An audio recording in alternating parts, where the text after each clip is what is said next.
नमस्कार साथियों, स्वागत है आप सभी का अपने YouTube चैनल पे। सबसे पहले तो आप सभी को बहुत बहुत आभार, क्योंकि अपनी जो YouTube फैमिली है वो 5000 पूरी आज हो चुकी है। आशा करता हूँ आपका सहयोग और आपका साथ हमेशा मेरे साथ बना रहेगा और ऐसे ही हम आगे बढ़ते चले जाएंगे।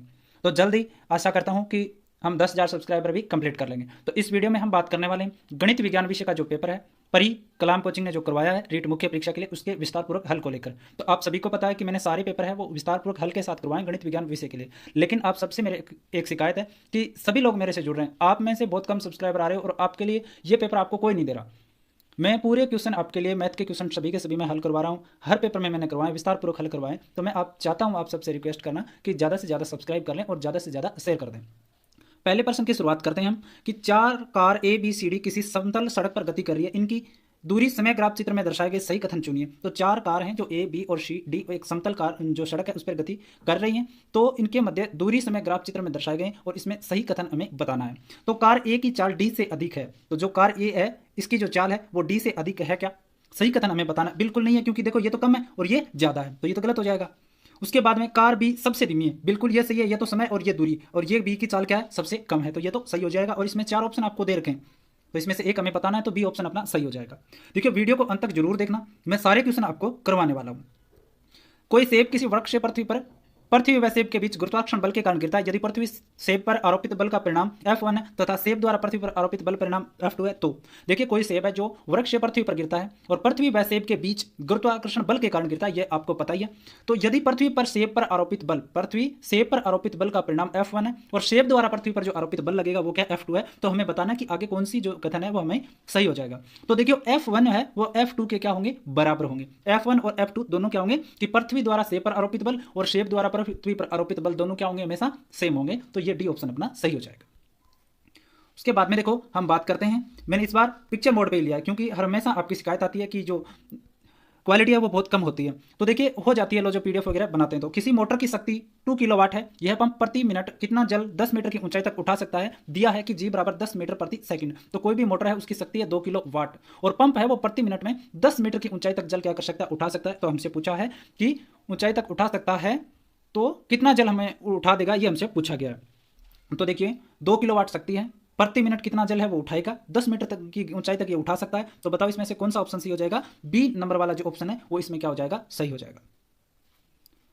उसके बाद में देखो यांत्रिक पियानो की किसी कुंजी को पहले धीरे से फिर जोर से दबाया गया, दूसरी बार उत्पन्न ध्वनि। कोई यांत्रिक पियानो है उसमें किसी कुंजी को पहले धीरे दबाया और फिर जोर से दबाया, तो दूसरी बार उत्पन्न जो ध्वनि है वो पहले की तुलना में क्या परिणाम है उसको में अलग देखने को मिलेंगे। तो क्या मिलेंगे कि पहली ध्वनि से प्रबल होगी परंतु इसका तारतम्य भिन्न होगा। तो जब भी हम कोई भी पियानो में जब भी कोई कुंजी दबाएंगे, पहले धीरे दबाएंगे फिर जोर से दबाएंगे, तो जो जोर से हमने जोर से दबाई है वो क्या होगी? ध्वनि उसकी प्रबल होगी, लेकिन उसका तारतम्य क्या होगा? भिन्न होगा। विद्युत बल्ब के फिलामेंट द्वारा 1 एम्पियर धारा ली जाती है। फिलामेंट की अनुप्रस्थ काट से 16 सेकंड में प्रवाहित इलेक्ट्रॉनों की संख्या लगभग होगी। कोई भी विद्युत बल्ब जो है उसका फिलामेंट 1 एम्पियर की धारा ली जाती है। कोई भी जो बल्ब है उसमें फिलामेंट लगा वो कितनी धारा ले रहा है? 1 एम्पियर की। और फिलामेंट की अनुप्रस्थ काट से 16 सेकंड में प्रवाहित इलेक्ट्रॉनों की संख्या लगभग हमसे पूछिए कि कितनी होगी, तो कितनी हो जाएगी? 10 की घातांक 20 है वो इलेक्ट्रॉनों की संख्या बन जाएगी। उसके बाद हम बात करें 86 नंबर क्वेश्चन हमें दिया है, चित्र में दर्शाए अनुसार कागज के तल में स्थित किसी क्षैतिज तार से पूर्व से पश्चिम की ओर कोई नियत धारा प्रवाहित हो रही है। चुंबकीय क्षेत्र की दिशा में उत्तर से दक्षिण की ओर उस बिंदु पर होगी जो स्थित है। तो देखो कोई भी जो कागज के तल पर स्थित किसी क्षैतिज तार से पूर्व से पश्चिम की ओर कोई क्या हो रही है? नियत धारा है वो प्रवाहित हो रही है। धारा का प्रवाह का क्रम क्या है? पूर्व से पश्चिम की ओर, और नियत रूप से यह क्या कर रही है? प्रवाह कर रही है। तो चुंबकीय क्षेत्र की दिशा उत्तर से दक्षिण की ओर हो, तो बताओ उस बिंदु पर होगी जो स्थित है। तो कहां पर स्थित होगी? 86 नंबर में, तो तार के ठीक नीचे है वो स्थित होगी। उसके बाद में हम बात करें 87 नंबर क्वेश्चन की। कक्षा कक्ष में सबसे पीछे बेंच पर बैठा कोई विद्यार्थी श्यामपट्ट पर लिखे अक्षरों को पढ़ सकता है परंतु पाठ्य पुस्तक में लिखे अक्षरों को नहीं पढ़ता। निम्नलिखित में से कौन सा प्रकथन सही है? तो कोई भी विद्यार्थी है वो सबसे पीछे अगर कोई विद्यार्थी बैठा है तो श्यामपट्ट पर वो नहीं पढ़ पा रहा है, लेकिन वह अपनी पाठ्य पुस्तक पढ़ पा रहा है। क्यों? क्योंकि उसके नजदीक और बोर्ड क्या उससे दूर है। तो ये किस कारण से हो रहा है ये हमसे पूछा है। तो किस कारण से हो रहा है कि विद्यार्थी के नेत्र का निकट बिंदु उससे दूर हो गया है, जिसके कारण दूर की वस्तु से दिखाई नहीं देती। समतल दर्पण द्वारा बनाए गए किसी प्रतिबिंब तथा उसके बिंब के बीच 24 सेंटीमीटर की दूरी है। दर्पण तथा प्रतिबिंब के बीच की दूरी होगी। तो कोई भी समतल दर्पण है और उससे बनाए गए जो प्रतिबिंब है और उसके बिंब की जो बीच की दूरी है वो क्या है? 24 सेंटीमीटर है। तो कोई भी आकृति है और उससे बनने वाली परछाई जो है उनके बीच की दूरी कितनी है? 24 सेंटीमीटर। तो बताओ दर्पण और प्रतिबिंब के बीच की दूरी है वो कितनी होगी? ये हमसे पूछा 88 नंबर क्वेश्चन में। तो कितनी बन जाएगी? 12 सेंटीमीटर। उसके बाद में हम बात करें 89 नंबर क्वेश्चन में, तो देखो हमें क्या बताया कि निम्नलिखित कथनों पर विचार कीजिए और हमें बताना है कि सत्य इनमें से कौन सा है। तो देखो, गहरे रंग की वस्तुएं हल्के रंग की वस्तुओं की अपेक्षा उसमें विकिरण को कम अवशोषित करती है। तो गहरे रंग की जो वस्तुएं हैं वो हल्के रंग की वस्तुओं की अपेक्षा उसमें विकिरणों को कम करेगी या ज्यादा करेगी ना, तो ये तो गलत है। द्रव्य और गैसों में उष्मा संवहन द्वारा संतांतरित होती है। द्रव्य और गैसों में उष्मा क्या होती है, संवहन द्वारा क्या हो जाती है, दूसरी जगह चली जाती है, ये बिल्कुल सही है। डॉक्टरी थर्मामीटर में पारे का उपयोग किया जाता है, बिल्कुल सही है। डॉक्टरी तापमापी में थर्मामीटर का उपयोग किया जाता है, पारे का उपयोग किया जाता है। ऊनी वस्त्र सर्दियों में हमें गर्म रखते हैं, इसका कारण है कि ऊन उष्मारोधी है और इसके रेशों के बीच वायु फंस जाती है, ये भी बिल्कुल सही है। तो इसमें 2, 3 और 4 सही है, एक इसमें क्या हो जाएगा, गलत। कौन से ग्रह के वायुमंडल में सल्फ्यूरिक अम्ल के बादल पाए जाते हैं, कौन से ग्रह के वायुमंडल में सल्फ्यूरिक अम्ल के बादल है वो पाए जाएंगे, तो कौन से में, शुक्र ग्रह पर। उसके बाद में हम बात करें 88 नंबर क्वेश्चन में कि समतल दर्पण द्वारा बनाए गए किसी प्रतिबिंब तथा उसके बिंब के बीच की, ये तो हो गया ना अपना। 91 नंबर क्वेश्चन देखते हैं कि प्रक्रम है कि जब सूर्य का प्रकाश प्रिज्म से गुजरता है तो 7 रंगों में विभक्त हो जाता है। जब भी सूर्य का प्रकाश है वो प्रिज्म से गुजरेगा तो क्या होगा, वो 7 रंगों में विभक्त हो जाता है। प्रक्रम 2 है कि कुछ पदार्थ प्रकाश को अवशोषित करते हैं। प्रक्रम सी है कि पदार्थ की गंध में परिवर्तन होते हैं। और प्रक्रम डी है, ध्वनि उत्पन्न होती है। तो हमें विचार करना है इन पे कि इनमें से कौन सा है वो सही हो जाएगा। ठीक है, कि क्या कर रहा है, ए में तो कर रहा है कि जब सूर्य का प्रकाश प्रिज्म में से गुजरता है तो 7 रंगों में विभक्त हो जाएगा। और कुछ पदार्थ प्रकाश को अवशोषित करते हैं, पदार्थ की गंध में परिवर्तन होते हैं, ध्वनि उत्पन्न होती है। तो इसमें कौन सा ऑप्शन सही होगा, ये हमसे पूछा है। तो देखो इसमें हमें क्या करना है कि जो देखो, एक तो ये कुछ पदार्थ प्रकाश को अवशोषित कर लेते हैं, पदार्थ की गंध में परिवर्तन होते हैं और ध्वनि उत्पन्न होती है। तो ये सभी के सभी क्या हैं, रासायनिक परिवर्तन के उदाहरण हैं। उसके बाद में देखो हमें सुमेलित करना है। एक तरफ दे रखें द्रव्य में ठोस, ठोस में द्रव्य, द्रव्य में द्रव्य और द्रव्य में गैस, और सामने हमें दे रखें इनकी कंडीशन। तो देखो सुमेलित करने वाला क्वेश्चन है, तो इसमें देखो द्रव्य में ठोस का उदाहरण कौन सा हो जाएगा, 92 नंबर क्वेश्चन में। तो 92 नंबर क्वेश्चन में क्या हो जाएगा, इसमें देखो द्रव्य में द्रव्य तो क्या बन जाएगा, ये शोल। द्रव्य में ठोस क्या बन जाएगा, जेल। द्रव्य में द्रव्य पायस और द्रव्य में गैस फोम।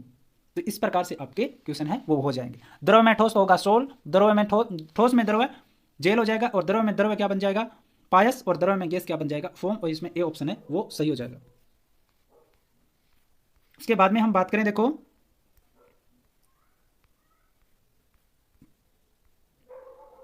क्वेश्चन आता है अपना, निम्नलिखित में से कौन सा कथन सत्य है। अम्ल और क्षारक दोनों सभी सूचकों के रंगों को परिवर्तित कर देते हैं। यदि कोई सूचक अम्ल के साथ रंग परिवर्तित कर देता है तो वह क्षारक के साथ रंग परिवर्तन नहीं करता। यदि कोई सूचक क्षारक के साथ रंग परिवर्तित करता है तो वह अम्ल के साथ रंग परिवर्तित नहीं करता। और अम्ल और क्षारक में रंग परिवर्तक सूचक के प्रकार पर निर्भर करता है। तो सत्य कथन हमें बताना कि इसमें कौन सा होगा। तो देखो अम्ल और क्षारक दोनों सभी सूचकों के रंगों को परिवर्तित कर देते हैं, बिल्कुल गलत है।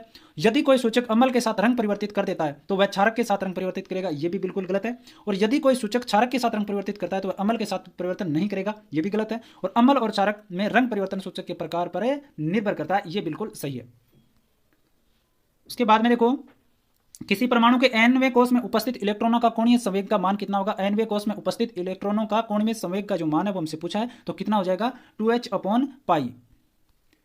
इथाइल एल्कोहल को निम्न में से किस ताप पर सांद्र H2SO4 के साथ गर्म करने पर एथीन का निर्माण होता है। एथाइल एल्कोहल को निम्न में से किस ताप पर सांद्र H2SO4 के साथ गर्म करें कि एथीन है वो प्राप्त हो जाए, तो किस पर करेंगे, 95 पर 443 केल्विन तापमान पर।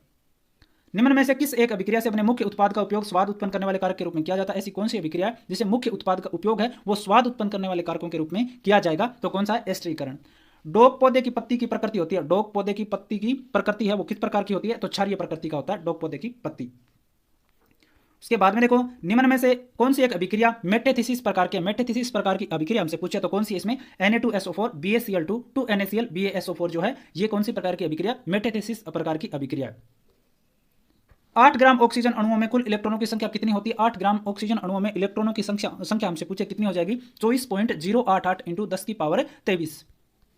प्रकृति में क्लोरीन के समस्थानिक Cl37 और Cl35 किस अनुपात में पाए जाते हैं, तो किस अनुपात में पाए जाएंगे, 1:3 में पाए जाएंगे।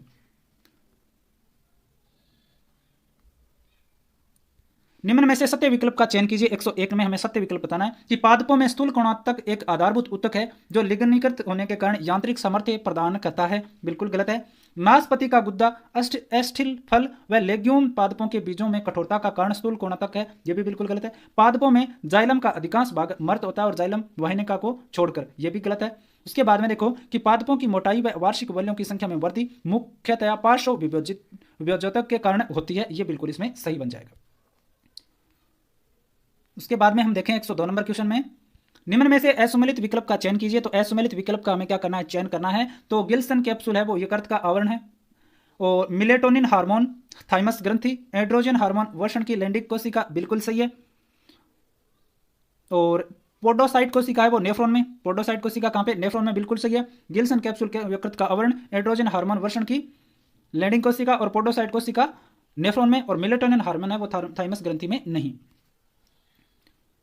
निम्न में से विटामिन के संदर्भ में असत्य कथन का चयन करना है। विटामिन के संदर्भ में, विटामिन शरीर में ऊर्जा के मुख्य स्रोत होते हैं जिनके पाचन के लिए विशेष एंजाइम उत्तरदायी होते हैं, ये बिल्कुल गलत है। ऊर्जा का मुख्य स्रोत है, विटामिन नहीं होते। टोकोफेरोल के अभाव में बांझपन हो सकता है, टोकोफेरोल के अभाव में बांझपन हो सकता है, बिल्कुल सही है। पेलाग्रा रोग नियासिन की कमी से हो सकता है, ये भी सही है, लेकिन 1 नंबर है ये बिल्कुल भी गलत है, और असत्य हमसे पूछा। उसके बाद में देखो 104 नंबर क्वेश्चन हम देखें, निम्न में से कौन सा विकल्प रोग व रोग कारक से सुमेलित नहीं है। तो रोग और रोग कारक से, तो सिफिलिस रोग होता है ट्रिपोनिमा पेलिडम जीवाणु से, बिल्कुल सही है। टाइफाइड होता है साल्मोनेला टाइफी जीवाणु से, ये भी सही है। और हाइड्रोफोबिया होता है रिहेडोबो वायरस से, ये भी सही है। तो डेंगू है वो मिक्सो वायरस से नहीं होता है। उसके बाद में हम बात करें, देखो 5 नंबर क्वेश्चन हमें दिया है, पूरा क्वेश्चन देख लेते हैं हम। देखो हमें बताया कि निम्न कथनों पर विचार करते हुए सत्य विकल्प का चयन कीजिए। तो देखो कथन ए दिया है कि राइबोसोम प्रोटीन निर्माण का एकल झिल्ली युक्त कोशिकांग है। कथन बी है जल अपघटनी एंजाइम लाइसोसोम में भरे होते हैं जो दोहरी झिल्ली युक्त कोशिकांग है। केंद्रिका प्रोकैरियोट्स में राइबोसोम का निर्माण मुख्य केंद्र होता है। तो देखो इसमें हमें असत्य कथन बताने हैं। तो देखो राइबोसोम प्रोटीन निर्माण का एकल झिल्ली युक्त कोशिकांग है वो नहीं होता है। जल अपघटनी एंजाइम लाइसोसोम से भरे होते हैं जो दोहरी झिल्ली युक्त कोशिकांग है, ये भी गलत है। और केंद्रिका प्रोकैरियोट्स में राइबोसोम का निर्माण मुख्य केंद्र में होता है, ये भी गलत है। तो इसमें सभी के सभी गलत है, तो इसमें डी ऑप्शन सही हो जाएगा। निम्न में से कौन सा विकल्प ऑक्सी श्वसन के संदर्भ में असत्य है। तो ऑक्सी श्वसन के संदर्भ में असत्य हमें बताना है। तो यह बिना ऑक्सीजन के संभव है, बिल्कुल सही है। ऑक्सी श्वसन है बिना ऑक्सीजन के संभव होता है। इसमें अंतिम उत्पाद CO2 और H2O व अधिक ऊर्जा होते हैं, बिल्कुल सही है कि ऑक्सी श्वसन के अंतिम उत्पाद है वो CO2 H2O और अधिक ऊर्जा होते हैं। यह केवल माइटोकॉन्ड्रिया में संपन्न होता है तथा अंतिम उत्पाद के रूप में लैक्टिक एसिड बनता है। तो बताओ ये भी सही है क्या। तो ये इसमें क्या हो जाएगा, गलत हो जाएगा। 106 में क्या हो जाएगा, सी गलत हो जाएगा। 107 में देखो हम देखते हैं, मानव का कौन सा भाग दृष्टि केंद्र ग्रहण केंद्र का नियमन करता है। मानव मस्तिष्क का कौन सा भाग है वो दृष्टि केंद्र ग्रहण केंद्र का नियमन है वो करता है। तो कौन सा करेगा इसमें 107 नंबर में, तो प्रमस्तिष्क। निम्न में से कौन सा हार्मोन मूत्र निर्माण के नियंत्रण से संबंधित है। तो कौन सा ऐसा हार्मोन है जो मूत्र निर्माण के नियंत्रण से संबंधित है। तो कौन सा हो जाएगा इसमें, थाइमोसिन। इसके बाद में हम बात करें 109 में सत्य विकल्प हमें चयन करना है 109 नंबर के अंदर। तो देखो भारत सरकार ने MTP को कानूनी स्वीकृति 1971 में दी, बिल्कुल सही है कि भारत सरकार ने MTP को कानूनी स्वीकृति वो 1971 में दी थी। सर्वप्रथम सहेली गर्भ निरोधक मुख्य पिल्स का निर्माण CDRI लखनऊ ने किया था। तो ये भी सही है, सहेली जो टेबलेट थी गर्भ निरोधक टेबलेट उसका निर्माण है वो CDRI लखनऊ ने किया था। ल्यूटिनाइजिंग हार्मोन अंडोत्सर्ग के लिए मुख्य जिम्मेदार हार्मोन है। तो ये भी सही है। तो इसमें उपरोक्त कथन है वो सत्य हो जाएंगे। मनुष्य में आहारनाल के किन भागों में भोजन पाचन नहीं होता। मनुष्य में आहारनाल के किन भागों में भोजन का पाचन है तो नहीं होता है। तो कौन से में नहीं होता, गर्शनी ग्रासनाल मलाशय, गर्शनी ग्रासनाल और मलाशय में भोजन का पाचन है वो नहीं होता है। उसके बाद में हम बात करते हैं देखो 111 नंबर क्वेश्चन से। तो अब आ जाते हैं अपने मैथ के क्वेश्चन आ जाते हैं, और मैथ के क्वेश्चन हम क्या करेंगे, विस्तार पूर्वक है वो हल कर लेते हैं। तो यदि n एक प्राकृत संख्या है तो n की स्क्वायर n² - 1 सदैव किससे पूर्णतः विभक्त होगा। तो देखो इसमें n बराबर हम क्या रख लेते हैं, 2 रख लेते हैं, ठीक है। तो 2 रखेंगे तो n² मतलब हो जाएगा 4, और कोष्टक शुरू n² फिर 4 हो जाएगा, 2 का स्क्वायर माइनस में 1। तो 4 इंटू में 4 में से 1 है 3, कितने हो गए 12, 12 किससे विभाजित होगा, 12 से। फिर हम बात करें n बराबर 3 रख ले। तो देखो n बराबर 3 रखेंगे तो 3 का स्क्वायर कितना हो जाएगा 9 इंटू में 3 का स्क्वायर 9, 9 माइनस में 1, तो ये भी कितना हो जाएगा 9 इंटू 8, और क्या हो जाएगा 72। तो भी किससे विभक्त हो गया ये 12 से। तो ये जो n² है वो n² - 1 है वो सदैव 12 से क्या होगा, पूर्णतः विभक्त वो हो जाएगा। उसके बाद में देखो हम बात करते हैं आगे वाले क्वेश्चन की। 112 नंबर क्वेश्चन है देखो कि 5 अंकों 1 2 3 4 5 के प्रयोग से 5 अंकों की ऐसी कुल कितनी संख्याएं बना जा सकती है जो 3 से पूर्णतः विभक्त हो। फैक्टोरियल वाला क्वेश्चन है। देखो इसमें इजी सा क्वेश्चन है, एक चीज समझने वाली है। आपको दे रखे हैं देखो 1 2 3 और 4 और 5 ये संख्याएं दे रखी, और ये चीज हमको क्या कर रही है, इस क्वेश्चन को ना होने के लिए प्रेरित कर रही है कि 3 से विभक्त। हम सीधा तो बता देते कि 5 अंकों की कितनी संख्याएं हो सकती है, इनका प्रयोग करके। लेकिन ये आ गया ना, तो देखो इस क्वेश्चन में इस 3 के विभक्त वाले चीज से कोई मतलब नहीं है। क्यों नहीं है? देखो 3 का भाग कब जाता है? जब सभी संख्याओं का योग क्या बन जाए, उसमें अंकों का योग 3 के पहाड़े में आ जाए। तो देखो 3 3 6 4 10 और 5 15। तो बताओ इन संख्या को कैसे ही घुमा लो, चाहे आप योग तो इनका ही बनेगा ना, और हमेशा कितना बनेगा? 15 ही तो बनेगा ना। तो मतलब जितनी भी संख्याएं होगी, इन संख्याओं से जितनी संख्याएं बनेगी वो सब की सब क्या होंगी? 3 से विभाजित। तो सारी संख्याएं हमें निकाल लो। तो हम ऐसे किस प्रकार से निकाल सकते हैं? कितनी संख्याएं? 5। तो 5 फैक्टोरियल, ठीक है, बटा क्या निकालेंगे? देखो आर यहां पे निकालेंगे 4 फैक्टोरियल, उसके बाद में एन माइनस में सूत्र बता देता हूं, देखो मैं आपको पहले, क्योंकि सूत्र अगर नहीं बताऊंगा तो नहीं कर पाओगे। ये सूत्र होता है एन सी आर बराबर क्या होता है? एन फैक्टोरियल, ठीक है, बटा में आर फैक्टोरियल कोष्टक शुरू एन माइनस आर फैक्टोरियल, ये हो जाएगा। तो एन कितना है अपने पास? 5। कितना है? 5।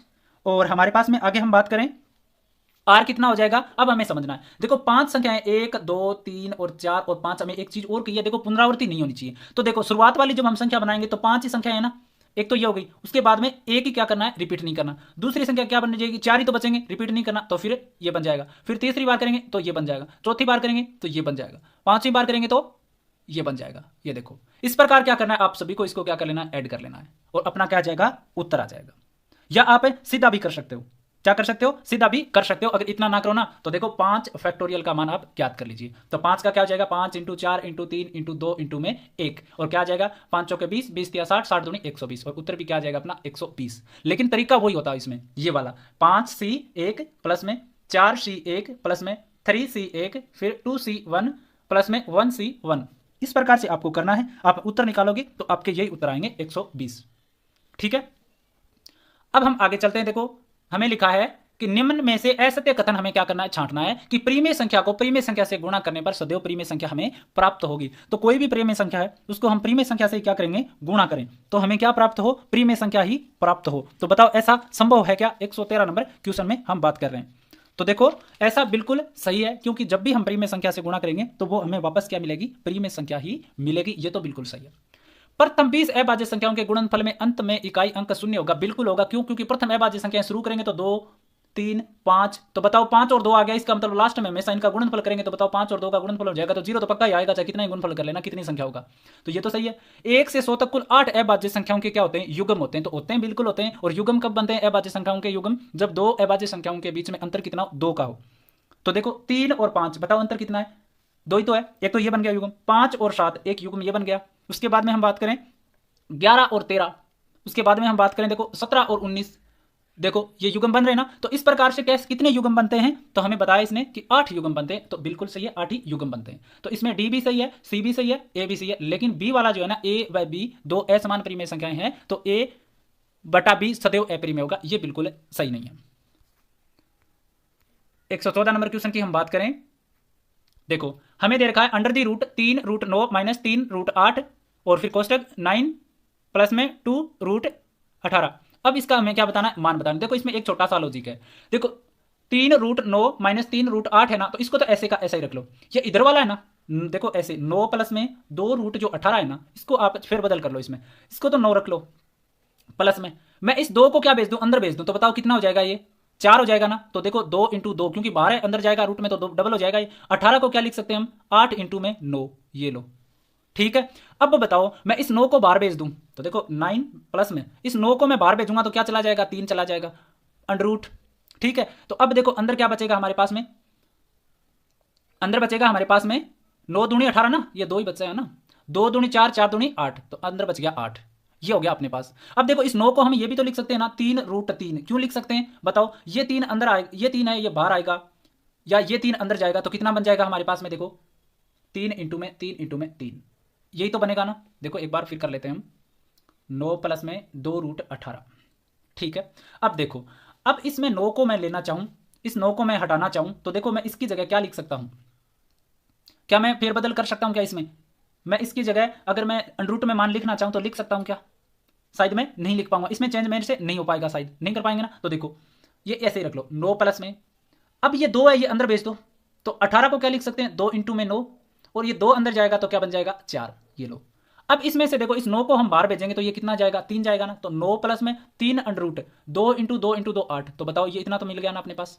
अब देखो ये पहले वाला जो है ना, तो इसमें भी थोड़ा चेंज करना, देख लो ये याद रख लेना, प्लस में आया इनके चिन्ह, इसमें तो माइनस में और ये प्लस में। अब देखो अब ये 3 अंडर रूट 9 माइनस में 2, 3 अंडर रूट में 18 है।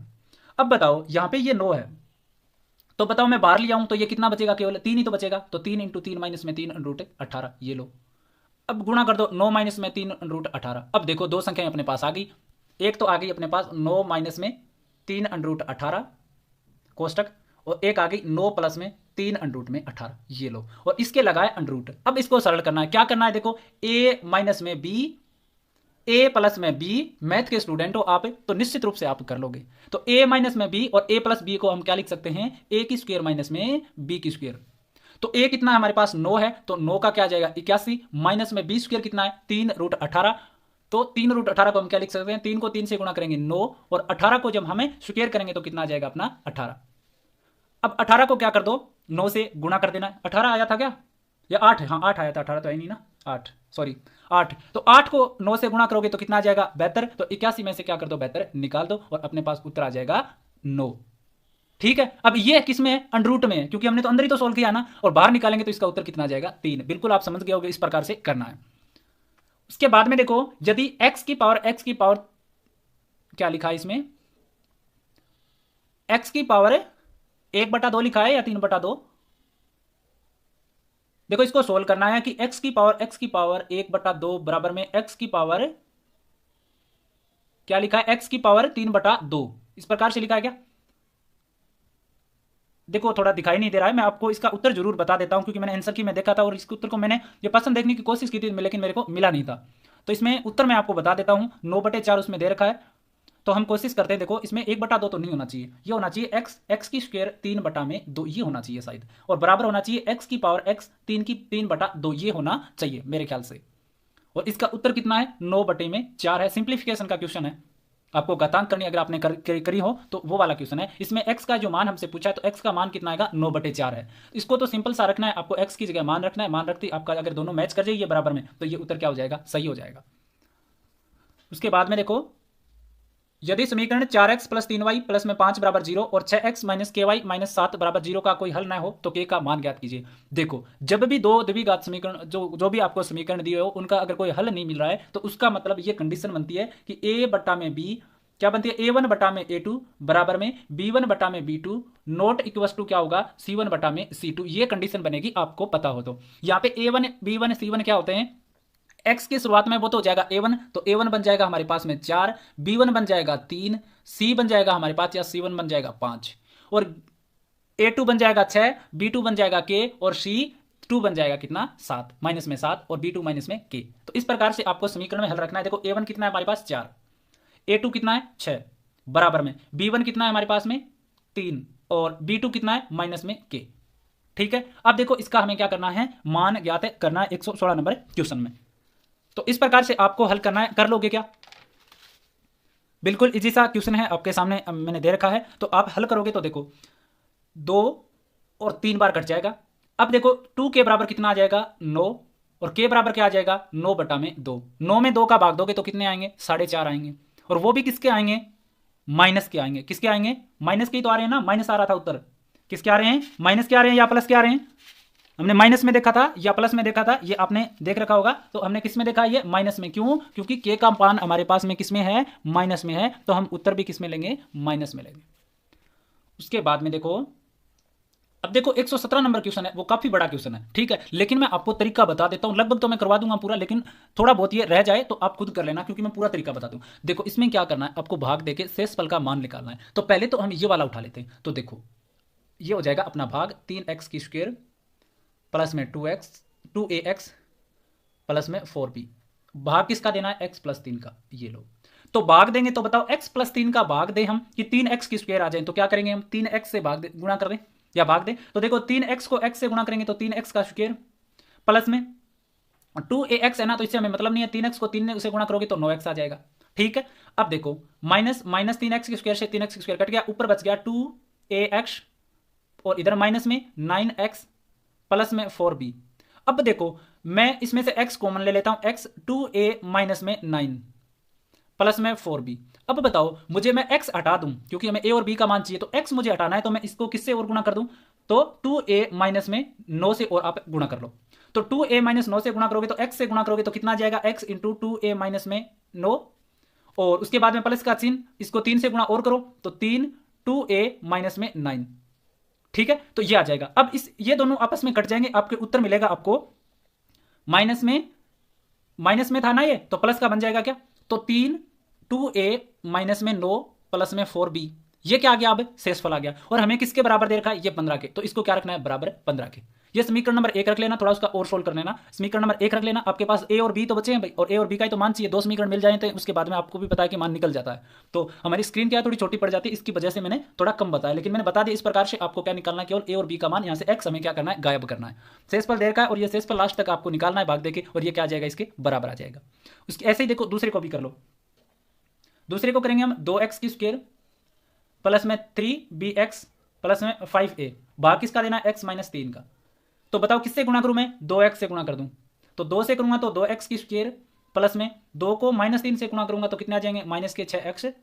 तो ये लो माइनस माइनस 2x की स्क्वायर से 2x की स्क्वायर कट जाएगा, ऊपर बचा हमारे पास 3bx प्लस में 6x प्लस में 5a, x कॉमन ले लो, कॉमन आ गया तो 3b प्लस में 6 प्लस में 5a, ये हो गया। अब बताओ मुझे x ही तो हटाना है ना, तो मैं किसका भाग इसमें गुणा कर दूं, 3b 6 का गुणा कर दूं ना, तो 3b 6 का क्या कर दो, गुणा। तो करोगे जैसे इसको x से गुणा करोगे तो ये आ जाएगा ये वाला 3b प्लस 6 में प्लस में माइनस में आएगा ना इस बार चिन्ह, क्योंकि माइनस तो है, तो इसको गुणा करोगे तो 3 इंटू में 3b प्लस में 6 और प्लस में क्या आ जाएगा 5b। अब इसको क्या कर लेना है, आपको गुणा कर लेना है। ठीक है, अब देखो ये कट जाएगा, x वाला डिजिट यहां से भी गायब हो गया, अब इधर बचा है a और b, और ये किसके बराबर हो जाएगा, जो भी आएगा शेषफल 65 के बराबर हो जाएगा। समीकरण और 1 और 2 से आप तुलना कर लेना, आपके पास में a और b दोनों के मान आ जाएंगे। तो देखो ये तरीका है इसको करने का। तो 117 में उत्तर आपको मैं बता देता हूं कि उत्तर आपके कितने आएंगे, वो मैं बता देता हूं, आप मैच कर लेना। तो 117 में उत्तर कितने हो जाएंगे, 7 उत्तर इसमें आ जाएंगे, ए और बी का मान 7। देखो भाग दे के देखना है, जो भी शेषफल बचे ना उसको एक बार 15 के बराबर, और दूसरे समीकरण का जो भी शेषफल बचे उसको 65 के बराबर रख के दोनों समीकरणों की क्या करना है, तुलना, बस इतनी सी बात है। और मेरे ने बता दिया कि x का मान हमें किस प्रकार से हटाना है। थोड़ी सी इसमें प्रॉब्लम आती है कि x हटता नहीं है, तो मैंने बता दिया किस प्रकार हटाना है। उसके बाद में देखो 118 नंबर क्वेश्चन में x की क्यूब प्लस 5x की स्क्वायर माइनस 2x माइनस 24 का एक शून्यंक 2 है, तो अन्य शून्यंक हमें क्या करने हैं, ज्ञात करने हैं। सिंपल सा क्वेश्चन है। देखो शून्यंक कब ज्ञात होंगे, जब मान क्या आ जाए, 0 आ जाए। तो रख के देख लो, इसमें x बराबर -3 रख लो, -4 रख लो, -2 रख लो, 3 रख लो, जिससे रखो जिससे 0 आ जाए तो वो इसका क्या हो जाएगा, शून्यंक हो जाएगा। तो देखो मैं रख लूँ इसमें से -3 रखूँ मैं, x बराबर -3, ये लो, तो -3 रखूंगा तो x की क्यूब, तो 3 इंटू 3 कितना हो जाएगा, -27, प्लस में 5x की स्क्वायर, तो 5 इंटू में x बराबर क्या रखा है, -3, तो -3 को -3 से गुणा करोगे तो प्लस के क्या आ जाएंगे 9, माइनस में 2 इंटू एक्स, मतलब 2 इंटू में -3 और माइनस इधर है तो ये क्या बन जाएगा, प्लस का 3 दूनी 6 और माइनस का क्या आ जाएगा 24, माइनस का 27 प्लस का 45 प्लस में 6 और माइनस का 24। तो 45 और 6 कितने हो जाएंगे 51, प्लस के और माइनस के भी 27 और 24 कितने हो जाएंगे 51। तो 51 से 51 कट गया 0, तो मतलब 3 क्या इसका शून्य हो सकता है। शून्य की वही होता है जो x का आप जो भी मान रखोगे तो उससे उत्तर क्या आनी चाहिए 0, और -4 भी रख लेना, इससे दोनों के दोनों ये क्या है इसके शून्य का। तो जब भी ऐसा क्वेश्चन मिले तो ऑप्शन में जो भी है जल्दी जल्दी उठा के रख दिया करो तो आपका उत्तर आ जाएगा। द्विघात समीकरण के मूल अल्फा और बीटा है, जहां अल्फा और बीटा 8 और अल्फा माइनस बीटा 2 है, तो समीकरण क्या करना है हमें हल करना है। तो देखो जब भी आपको मूल दिए हो, जब भी आपको क्या दिए हो मूल दिए हो, तो आपको समीकरण अगर आपको ज्ञात करना है तो किस प्रकार से समीकरण आपको ज्ञात होगा ये आपको मैं बता देता हूँ। तो देखो पहले तो अल्फा और बीटा को क्या कर लो, मान ज्ञात कर लो। तो अल्फा प्लस में बीटा बराबर क्या है 8, अल्फा माइनस में बीटा बराबर क्या है 2, ये लो तुलना कर दो, माइनस प्लस और माइनस, अल्फा से अल्फा गया, बीटा और बीटा क्या हो गया 2 प्लस की हो गया ना, तो 2 बीटा बराबर में 8 में से 2 गए 6, तो बीटा बराबर क्या आ गया 3। तो बताओ अल्फा और बीटा जब 8 है और बीटा का मान 3 है तो अल्फा का मान कितना 5, तो अल्फा तो 5 है इसमें और बीटा कितना है 3 है। तो अब आपको ज्ञात करना है, जब भी मूल दिए हो आपको क्या करना हो समीकरण ज्ञात करना हो, तो सूत्र होता है एक्स की स्क्वायर माइनस में अल्फा प्लस में बीटा इंटू में एक्स प्लस में अल्फा इंटू बीटा। तो देखो एक्स की स्क्वायर माइनस में अल्फा और बीटा कितना है 8, तो 8x प्लस में अल्फा और बीटा, अल्फा इंटू बीटा, तो बीटा तो है 3 और अल्फा है 5, तो कितना हो जाएगा 5 इंटू 3, तो एक्स की स्क्वायर माइनस में 8x प्लस में 15 क्या आ जाएगा, उत्तर आ जाएगा, और यही क्या बन जाएगा, द्विघात समीकरण। इसके बाद में देखो हमें व्यंजक दे रखा है और हमें पूछा है कि गुणनखंड इसमें से कौन सा है। तो देखो ये क्वेश्चन तो आपको करने पड़ेंगे, क्योंकि अगर सिंप्लीफिकेशन के क्वेश्चन भी हम ये कहें कि हमें करके बताए जाएं और हम ये सोचें भी कि हमें कोई करके बताए, तो ये तो सही नहीं है। लेकिन फिर भी मैं आपको बता देता हूँ, ऐसे क्वेश्चन अगर नहीं भी आए ना, तो ऑप्शन जो दे रखे ना उनको क्या कर लो, हल करके देख लो। अगर ये समीकरण बन जाए तो बढ़िया है, उत्तर सही है अपना, और नहीं बने तो वो आपको क्या मानना है, गलत मानना है। उठा लो इसमें से कोई भी 120 में। तो देखो मैं डी वाला उठा लेता हूँ, जैसे दे रखा है इसमें 3/4x माइनस में 4/3y, ये लो, और इसमें एक बार हटाई देते हैं इसको, तो 3/4 x माइनस में 4/3 y इंटू 2/3 x प्लस में 3/2 y, 3/2 y, ये लो। अब आपको क्या करना है, इसको सोल्व करना है। यहाँ पे माइनस का चिन्ह है, इधर लेंगे तो क्या आ जाएगा, अब देखो 12 इसमें क्या आ जाएगा, एलसीएम आ जाएगा, ठीक है। या आप एक तरीका और भी लगा सकते हो इसमें, लेकिन इसी प्रकार से कर लो। देखो 12 आ गया तो 4 या 9, 4 का भाग 12 में देंगे 3 बार, तो 3 इंटू 3 9 हो जाएगा, ठीक है। उसके बाद में देखो 3 का भाग 12 में देंगे 4, 4 चौके क्या हो जाएगा 16, तो 9x माइनस में क्या आ जाएगा 16y, ठीक है। उसके बाद में देखो हम आगे इसको क्या करते हैं, हल करते हैं, या आप गुणा ही कर लो ना, सीधा ही गुणा कर लो। देखो 3/4x को 2/3x से गुणा करोगे तो कितने आएंगे, 3/4x को 2/3x से 2/3x से गुणा करो, फिर क्या आ जाएगा इसमें प्लस का चिन्ह, प्लस में 3/4x को गुणा कर दो 3/2y से, ये लो, ठीक है। फिर माइनस में चिन्ह है तो माइनस में 4/3y इंटू में क्या आ जाएगा 2/3x से, फिर क्या आ जाएगा प्लस माइनस और प्लस क्या बन जाएगा माइनस में, तो 4/3y इंटू में 3/2y, ये लो, ये हो जाएगा। अब देखो इसको सोल्व करोगे, 3 से 3 कट जाएगा, 2 से 2 बार कट जाएगा, तो ऊपर क्या आ जाएगा x की स्क्वायर आ जाएगा ना, ऊपर क्या बन जाएगा x की स्क्वायर, तो x की स्क्वायर बटा में 2, उसके बाद में प्लस में देखो यहाँ पे कुछ भी नहीं कटेगा, 3 तिया 9xy बटा में कितना आ जाएगा 4 दूनी में 8, माइनस में यहाँ से काटोगे क्या नहीं कटेगा, 4 दूनी 8 x, ये आ रहा ना 4 दूनी, हाँ तो 4 दूनी 8 और 3 तिया 9, ये लो, ऊपर क्या आ जाएगा x और y दोनों, ठीक है, ये बन गया।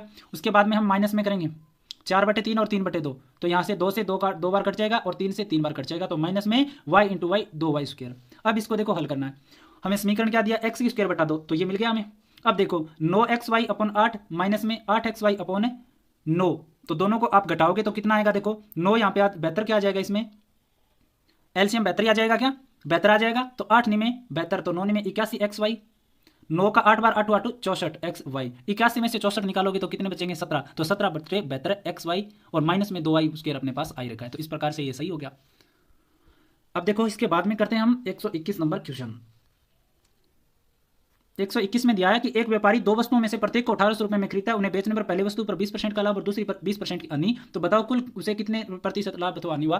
तो बताओ ऐसे जब भी आपको क्वेश्चन मिले कि 2 वस्तुएं सेम ही रेट में खरीदे, क्या करे 2 वस्तुएं सेम रेट में अगर आप खरीद के लेके आओ और उनको सेम लाभ और सेम हानि पे आप बेच देते हो, जैसे एक को 20% लाभ पे बेचा, एक को 20% हानि पे बेचा, तो आपको कोई भी हानि और कोई भी लाभ नहीं होगा, ये याद ही रखना है, ठीक है। एक बैग में 110 रुपए की राशि जो 2 रुपए 1 रुपए और 50 पैसे के सिक्कों के रूप में, यदि इनकी संख्याओं का अनुपात 1:2:3 हो, तो बताओ 50 पैसे के सिक्कों की संख्या कितनी होगी। तो इजी सा क्वेश्चन है, हम कर लेते हैं 122 नंबर क्वेश्चन को। तो देखो हमें दे रखा है राशि 110 है और सिक्कों का अनुपात 1:2:3 है, संख्याओं का अनुपात है। तो जब भी आपको संख्याओं का अनुपात दिया तो इसको क्या बना लो, पहले रुपए बना लो। तो देखो एक सिक्का है 2 रुपए का, तो कितने रुपए बन जाएंगे 2 रुपए, तो 2x। 2 सिक्के 1-1 रुपए के, तो इसके रुपए कितने बन जाएंगे 2। 3 सिक्के 50 पैसे के, तो इसके रुपए कितने बन जाएंगे 3/2x, ये लो, ठीक है। अब देखो जोड़ देते हैं इसको, 2x प्लस में 2x प्लस में 3/2x, ठीक है। अब देखो 50 पैसे 1 रुपए में 2 ही तो होते हैं ना, तो रुपए बन जाएंगे, तो 2 एलसीएम आ गया, 2 दूनी 4x प्लस में 4x प्लस में 3x, जोड़ दो 4 4 8 और 3 11x अपॉन में 2 बराबर किसकी है ये राशि 110 रुपए की। तो 11 से काटोगे 10 बार, तो x का मान कितना आ गया 20, x का मान कितना 20। तो हमें 50 पैसों की संख्या चाहिए, तो रुपए कितने ये 3/2x, x का मान हमारे पास कितना 20, तो देखो 2 से काटोगे 10 बार कितने हो गए ये 30, ये तो 30 क्या बने रुपए बने, हमें चाहिए संख्या सिक्कों की। तो बताओ 30 रुपए में 50 पैसे के कितने सिक्के होते हैं 60 होते हैं, ये उत्तर हो जाएगा। यदि x का 8% y के 4% के बराबर है तो x का 20% समान होगा। देखो x का 8% है, बराबर है y के 4% के। ये लो 4 से काटोगे 2 बार कट जाएगा। तो बताओ 2x इंटू 2x बराबर किसके है? 2% के किसके बराबर है? y के बराबर है। तो बताओ इसमें कौन सा सही बन जाएगा? y का 10% किसके बराबर हो जाएगा? x के 20% के। दुगना ही तो है, तो y का 10 है तो x का कितना? 20 बन जाएगा। ये लो कितने समय में 500 रुपए का साधारण ब्याज 3% वार्षिक ब्याज की दर में उतना ही होगा जितना 900 रुपए का साधारण ब्याज 5% वार्षिक दर से 2 वर्ष का होता है। ये लो 5%, 900 रुपए का साधारण ब्याज कितने साल का? 2 वर्ष का। कितने प्रतिशत की दर से? 5% की। ये लो 2 से 2 काट दो, 5 दूनी 10 और 90 कितना हो जाएगा? 90 रुपए ब्याज। यही ब्याज किसका है? 500 रुपए का 3% वार्षिक ब्याज की दर से। समय पूछा है तो लो 90 रुपए ब्याज है। कितने रुपए का? 500 रुपए का। कितने ब्याज से? 3% से। पूछा क्या है? समय पूछा है, तो टी इधर आ जाएगा। ये लो 2 से 2 कट गया, 3 से काटोगे तो 30 बार और 5 से काटोगे 6 बार। कितना वर्ष? 6 वर्ष। ये हो गया आपका उत्तर। उसके बाद में देखो किसी धनराशि पर 5% ब्याज की दर से 2 वर्ष का साधारण ब्याज और चक्रवर्ती ब्याज का अंतर 15 रुपए है, तब धनराशि कितनी होगी? धनराशि कितनी होगी ये हमसे पूछा है। तो देखो चक्रवर्ती ब्याज का प्रश्न हमें दिया है, तो आपको क्या करना है? इस प्रकार के जब भी आपके पास प्रश्न आए ना, तो आपको एक तरीका अपनाना है। सूत्र याद नहीं करना, सूत्र याद करवाए जाते हैं, मैंने टॉपिक करवा भी रखे हैं, और आप अगर कमेंट सेक्शन में लिखोगे तो ऐसे क्वेश्चन मैं करवा भी दूंगी। सूत्र याद नहीं करने की जरूरत। 15 रुपए ब्याज है, तो बताओ सिंपल इंटरेस्ट पहली साल का और चक्रवर्ती ब्याज पहली साल का बराबर ही होते हैं ना। दूसरी साल का साधारण ब्याज और पहली साल का साधारण ब्याज तो बराबर होते हैं, लेकिन चक्रवर्ती ब्याज है वो बराबर नहीं होता। किस किस के बराबर होता है? एक तो पहली साल के ब्याज के बराबर, प्लस में पहली साल पे जो भी ब्याज लगेगा उसके बराबर होता है। ये क्या बता रहा है? 15 रुपए ज्यादा है, तो इसका मतलब है पहली साल का तो ब्याज बराबर था, और इस ब्याज का ब्याज कितना बताया इसने? 15 रुपए बताया। तो ये लो 15 रुपए ब्याज है इंटू में 100, एक ही साल का है तो साधारण ब्याज बन जाएगा। दर कितनी बताई है? 5। समय कितना? एक ही साल तो है अपने पास, तो निकाल दो। 5 दिया 15, तो कितना ब्याज है? 300 रुपए का ब्याज है, वो 15 रुपए है। तो देखो पहली साल का ब्याज कितना? 300 रुपए आ गया। 300 रुपए पर 5% की दर से ब्याज निकालोगे तो कितना आ जाएगा? ये लो 15 रुपए। बोलो यही तो आ रहा है, ये बताई भी यही रहा। तो इसका भी पहली साल का कितना बन जाएगा? 300 रुपए। इसमें भी 300 रुपए पहली साल का, और दूसरी साल का भी 300 रुपए। तो ये उत्तर आ जाएगा अपना। ब्याज आ गया अपने पास 2 साल का ब्याज, साधारण ब्याज कितना आ गया? 600 रुपए आ गया। कितना आ गया? 300 और 300 600। दर दे रखी है 5%, समय दे रखा है 2 वर्ष। निकाल लो। तो ये लो 600 रुपए ब्याज है इंटू में 100, 5% दर है और 2 वर्ष का समय मूलधन हमें चाहिए। तो ये लो काट दो इसको। 5 से काटोगे तो 12 बार 120, और 2 से काटोगे 60 बार। कितना उत्तर आ जाएगा? 6000। ये लो उत्तर आ गया। बिल्कुल इजी सा, सूत्र याद रखने की जरूरत नहीं है। किसी समबाहुभुज का प्रत्येक कोण 108 डिग्री है, तो उसमें भुजाओं की संख्या 180 में से क्या कर दो? 108 घटा दो। 180 में से क्या करना है? 108 आपको क्या करना है? घटा देना है। तो ये लो 180 में से 108 घटा दो, कितना बचेगा? 72। क्या चाहिए? भुजाएं। तो 360 में क्या कर दो? भाग दे दो। कितना उत्तर आ जाएगा? 5। यही क्या हो जाएंगी? भुजाओं की संख्या। दी गई आकृति में पी क्यू समांतर एस टी है, तब एक्स और वाई का मान देखो। वाई का मान तो देखो एक ये सरल रेखा है, तो इधर 130 है, तो वाई का मान कितना हो जाएगा? 50 ही तो हो जाएगा। 180 होता है टोटल, तो वाई बराबर कितना? 50। अब देखो, अब मैं क्या पूछा? एक्स और वाई का मान, और एक्स कहाँ पे? ये वाला, ये रहा। तो बताओ जब ये 85 है तो एक्स का मान भी कितना हो जाएगा? 85। जोड़ दो, कितना आ जाएगा? 135 डिग्री। ये हो जाएगा उत्तर।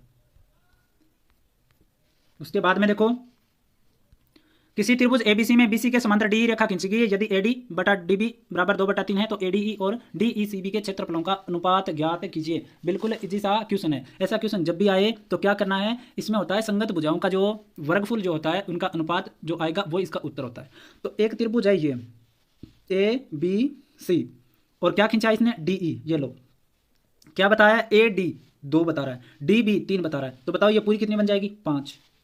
अब बताओ इस वाले एरिया का क्षेत्रफल है और केवल इस वाले एरिया का क्षेत्रफल का अनुपात पूछा है। तो ऐसे में जब भी आपको बताना हो तो क्या करना है? इसकी भुजा कितनी है? देखो इसकी भुजा 2 ही तो है, तो 2 का स्क्वायर कितना? 4। ठीक है। अब देखो ये पूरी तो 5 है, पूरी कितनी है? 5। ठीक है, लेकिन ये वाली जो बचेगी ये कितनी है? इसमें से क्या कर देना है? घटा देना। तो पूरी की कितनी आ जाएगी? 5 है ना, तो 5 का स्क्वायर कितना आ जाएगा? 25। लेकिन इसमें से 4 क्या कर देना है? हमें घटा देना है, क्योंकि ये ऊपर वाले में चली जाएगी। तो कितना आ जाएगा? 21। तो ये अपना क्या बन जाएगा? उत्तर बन जाएगा। कुछ चीज़ें शॉर्ट में भी कर लिया करो, ऐसे हो जाते हैं क्वेश्चन। उसके बाद में देखो ये दे रखा बिल्कुल इजी सा क्वेश्चन है, तो इसमें क्या बन जाएगा? देखो इसमें बनेगा आपके ए सी पी बी डी और पी। इसमें दे रखा ए सी 5 है, सी पी 9 है, डी पी 7 है, और बी डी का हमें क्या बताना है? मान बताना है। तो देखो पी ए इंटू आप सभी को पता है इंटू पी सी बराबर होता है पी बी इंटू में क्या हो जाएगा? P D. ये लो, पी ए कितना है 5 और 9 14, पी सी कितना है 9 बराबर में पी बी कितना दे रखा है, हमें नहीं दे रखा, नहीं दे रखा ना, लेकिन पी डी दे रखा है कितना है 7, तो काट दो 7 से 2 बार, तो पी बी कितना आ गया हमारे पास में 18, हमें तो केवल बी डी चाहिए, 7 ये घटा दो तो कितना आ जाएगा 11, उत्तर हो गया। उसके बाद में देखो कि आधार का व्यास 10 सेंटीमीटर 20 सेंटीमीटर वाले एक बेलन को समान किंतु दुगनी ऊंचाई के शंकु में परिवर्तित करने में नष्ट हुए पदार्थ का प्रतिशत ज्ञात करो। इजी सा क्वेश्चन है। देखो हमें बेलन दे रखा है और एक शंकु क्या करना है, हमें बनाना है। तो देखो इसमें क्या बन जाएगा, शंकु का जो क्षेत्रफल होता है उसको जो भी आपके पास मान आए और जो आयतन आए और बेलन का आयतन आए वो हमें निकालना है। तो बेलन का आयतन क्या होता है पाई आर स्क्वायर एच, बिल्कुल। शंकु का आयतन क्या होता है 1/3 पाई आर स्क्वायर एच, बिल्कुल सही है। अब क्या बताया इसने कि ये तो सही है, इतना ही है। ऊंचाई इसकी शंकु की कितनी बताई इसने 2h बताइए, कितनी बताइए 2h, ठीक है। इसमें पाई आर स्क्वायर क्या आ जाएगा, कॉमन आ जाएगा, h भी कॉमन आ जाएगा, क्या आ जाएगा h भी कॉमन आ जाएगा, ठीक है। अब देखो इधर बच जाएगा 1, इधर बच जाएगा माइनस में 2 भी तो है ना, तो 2/3, ये लो 3 एलसीएम आ जाएगा तो कितना बचेगा 1/3, तो पाई आर स्क्वायर h/3 ये बच गया हमारे पास अंतर इनका। जो भी बेलन का जो आयतन है उसमें से अगर ऐसा शंकु बनाएंगे दुगनी ऊंचाई का तो हमारे पास कितना आयतन जो जो चीज़ें खराब जाएगी पाई आर स्क्वायर h/3 जो चीज़ें हैं जो भी उनका जो काम है वो क्या जाएगा बेकार में जाएगा। प्रतिशत हमें बताना है किस में से जा रहा है, बेलन के में से जा रहा है, तो ये लो पाई आर स्क्वायर h/3 खराब जा रहा है किस में से, पाई आर स्क्वायर h में से, तो पाई आर स्क्वायर से कट जाएगा और इससे भी ये कट जाएगा, तो प्रतिशत में करना है तो 100 से गुणा कर दो, 1/3 इंटू में 100, उत्तर कितना आ जाएगा 33 सही 1/3%, ये हो जाएगा उत्तर। उसके बाद में देखो एक लकड़ी के बक्से का माप 20 सेंटीमीटर 12 सेंटीमीटर 10 सेंटीमीटर, लकड़ी की मोटाई 1 सेंटीमीटर, तो बक्सा बनाने में प्रयुक्त हुई लकड़ी का आयतन ज्ञात हमें करना है। तो आयतन हमें क्या करना है, ज्ञात करना है। तो देखो एक बक्सा है ऐसा, इसका क्या है 20 12 10 सेंटीमीटर, लकड़ी की मोटाई कितने 1 सेंटीमीटर, तो बताओ ये वाली जो लंबाई है इसमें, तो बताओ इधर 1 सेंटीमीटर ये थोड़ी होगी, इधर ये हो गया, तो कम कितनी होगी इसमें से बीच वाली 2 तो कम होगी ना, आयतन तो पूछा है तो यहाँ पे तो कुछ आएगा ही नहीं ना, आयतन तो केवल ये बीच वाला आएगा, तो 2 कम हो जाएगी इसमें, तो बचेगी 18, इधर 12 है ये चौड़ी, तो इधर भी तो 1 आ जाएगी और इधर भी 1, तो 2 क्या आ जाएंगी इसमें कम हो जाएंगी, तो 10 इंटू में 8 गुणा कर लीजिए 960 सेंटीमीटर क्यूब इसका उत्तर आ जाएगा। एक घन की भुजा 4 सेंटीमीटर बढ़ा देने पर उसका आयतन 1468 सेंटीमीटर बढ़ जाता है, तो प्रारंभ में घन की भुजा, इजी सा क्वेश्चन है, x प्लस में 4 भुजा x थी तो x प्लस 4 कर दी का क्यूब माइनस में x की क्यूब बराबर क्या दे रखा है 1468 दे रखा है, ये हमें दिया हुआ है। तो अब हमें क्या कर लेना है, इसको हल कर लेना है, क्या कर लेना है, हल कर लेना है। कर लोगे इतना तो x प्लस में 4 की क्यूब माइनस में x की क्यूब, या ऐसा ना कर पाओ तो आप क्या कर लो ऑप्शन से कर लो ऑप्शन से मैं आपको बता देता हूँ किस प्रकार से आपको करना है। तो देखो मैं मान लेता हूँ प्रारंभिक घन की भुजा 9 है, तो उत्तर कितना आ जाएगा अपना 729 होता है आयतन, 9 की क्यूब। अब देखो 4 बढ़ा देंगे तो 9 और 4 कितनी हो जाएगी 13, तो 13 का क्यूब करोगे तो कितना आएगा 2197, कितना आ जाएगा 2197। तो बताओ 2197 में से 729 घटाओगे तो अंतर कितना आता है 1468 का, तो ये बिल्कुल सही हो गया ना।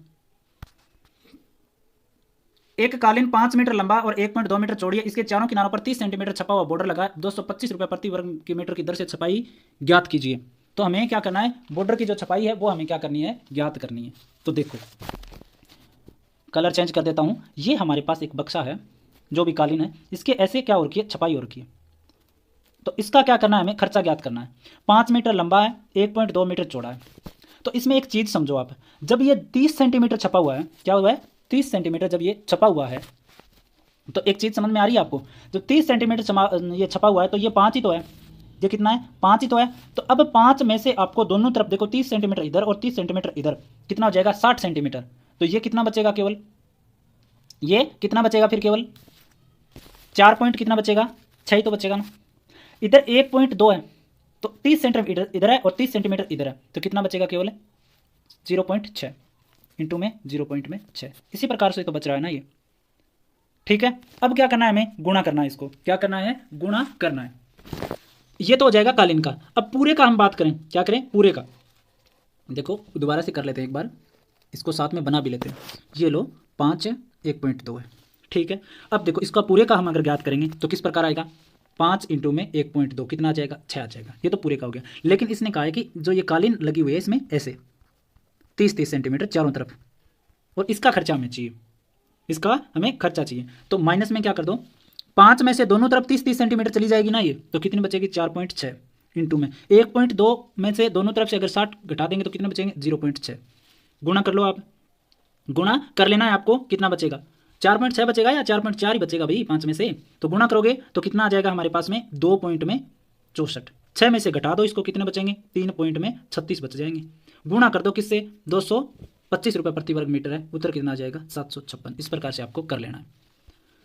उसके बाद में 134 है कि एक वर्त में अंकित बड़े से बड़े समबाहु त्रिभुज का क्षेत्रफल 9√3 सेंटीमीटर है। तो वर्त का क्षेत्रफल, तो देखो ये वाला इसमें दे रखा है, इसका जो क्षेत्रफल हमें दिया ये कितना दिया 9√3 सेंटीमीटर। तो समबाहु त्रिभुज का क्षेत्रफल कितना होता है √3/4 भुजा स्क्वायर बराबर कितना दे रखा है 9√3। √3 से √3 गया, ए स्क्वायर बराबर कितना बच गया 36 और ए बराबर कितना आ जाएगा 6।